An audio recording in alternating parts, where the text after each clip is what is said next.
যখনই টাকা পয়সার প্রয়োজন হবে 4টা সূরাকে একসাথে করে পড়বেন, গায়েবী রিজিকের ব্যবস্থা আল্লাহ আপনার জন্য করে দেবে। অবাক করা একটা হাদিস। এক সাহাবী বিয়ে করে নাই, রসুলের সামনে এসেছে। আনাস ইবনে মালিক রাদিয়াল্লাহু আনহু হাদিসটা বর্ণনা করেছেন তিরমিজি শরীফের 2895 নম্বর হাদিস। আল্লাহর হাবিব ওই সাহাবীকে দেখে বললেন, এই সাহাবী তুমি কি বিয়ে করেছো?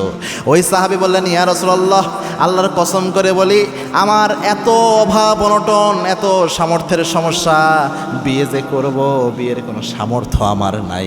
আমি আমার বউরে কি খাওয়াবো আমি? আল্লাহর হাবিব সাল্লাল্লাহু আলাইহি ওয়াসাল্লাম ওই সাহাবীকে বললেন, আলাইসা মাআকা কুল হুয়াল্লাহু আহাদ আল্লাহুস সামাদ লাম ইয়ালিদ ওয়া লাম ইউলাদ ওয়া লাম ইয়াকুল লাহু কুফুয়ান আহাদ? তোমার কাছে কি এই সূরাটা নাই? কুল হুয়াল্লাহু আহাদ আল্লাহুস সামাদ, সূরা ইখলাস কি তোমার সাথে নাই? ওই সাহাবী বললেন, হ্যাঁ। আল্লাহর হাবিব এর পরে বললেন, আলাইসা মাআকা ইযা জাআ নাসরুল্লাহি ওয়াল ফাতহ, সূরা নাসর কি তোমার সাথে নাই? ওই সাহাবী বললেন, হ্যাঁ আছে। আল্লাহর হাবিব আবার প্রশ্ন করলেন, আলাইসা মাআকা কুল ইয়া আইয়ুহাল কাফিরুন, সূরা কাফিরুন কি তোমার সাথে নাই? ওই সাহাবী বলছেন, হ্যাঁ আছে। আল্লাহর হাবিব আবার বললেন, আলাইসা মাআকা ইযা যুলজিলাতিল আরদু জিলজালাহা, সূরা জিলজাল কি তোমার সাথে নাই? ওই সাহাবী বলছেন, হ্যাঁ আছে, মুখস্থ আছে।